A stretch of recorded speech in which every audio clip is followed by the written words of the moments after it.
And I call on Natalie Don, the final speaker in the open debate. Thank you, Presiding Officer. International Women's Day means something different to everyone. Of course, celebrating the achievements of women and scrutinising the progress still to be made comes front and centre. But there are so many different issues surrounding equality and how we achieve this, that all women have very different experiences. And I think that has been accurately reflected here today. Women are still disproportionately impacted by poverty, and within Scotland this is even worse than last year, with women being hit hardest by the cost of living crisis. Women are still more likely to have caring responsibilities and more likely to depend on social security, so of course are directly impacted by the benefit cap, the two-child limit, and the cost of living crisis is just compounding inequalities further. If we are to truly embrace equity to build a more diverse, equitable and inclusive society, then tackling poverty must be at the absolute core of that. Women will never be able to be the best that they can be when they are living in poverty, and while this is true to any person, more women in Scotland are disproportionately impacted. Now, looking towards Parliament and politics. As part of this year's International Women's Day, Engender have been calling on MSPs to act for women's equity by supporting equal representation for women and marginalised groups in politics, and I absolutely support that. We are doing well in Scotland on this front, and it's clear to see the difference that it's making. Over the last few years, I've been so proud to hear more and more women's issues raised and being discussed in this Parliament. At one time in our history, I think it might have had to have actually been International Women's Day for issues such as periods, women's safety, perinatal mental health, menopause or breastfeeding to make it to the forefront, but not anymore. And it is so refreshing to speak openly and honestly about these things. Thanks to the representation of women in this Parliament, more and more policies and legislation is being passed with the aim of advancing women's rights. Just look at the Women's Health Plan, the Women's Health Champion and key policies such as the expansion of early learning, which has unequivocally broken down so many barriers for women.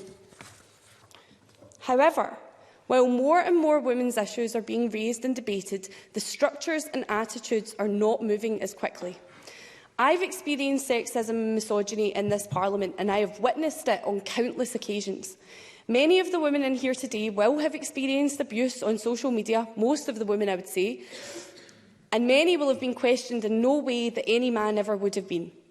I always think back to one of the first things that happened to me when I was first elected as local councillor, attending my first community council meeting, and someone told me that they didn't like the jumper that I wore in my photo that went on the council website. Now, I know the women in the room will understand how deflating that was. My first community council as a councillor, and before I even opened my mouth, I'm being judged on my choice of clothes in a picture over and above any of my priorities, my views or my work to date. And sadly, I and many others continue to experience these views on a daily basis. I also have some concerns around the family-friendly label that the Parliament has, and with a 1- and a 3-year-old at home, I've got direct experience of this. There's been no childcare facilities in this Parliament since before the pandemic. Cross-party groups and parliamentary receptions are almost out of the question if you want to make it home for story time, and the timing of debates is so unpredictable it's impossible to be a reliable parent.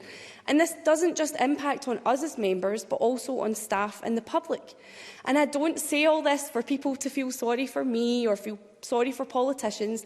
I'm saying it to emphasise that there are absolutely still huge barriers to women entering politics. And I believe this is true of so many spheres, where women historically have had less involvement than men. How can we possibly hope to inspire more women into politics when the system is not yet ready for them and attitudes still need to move on?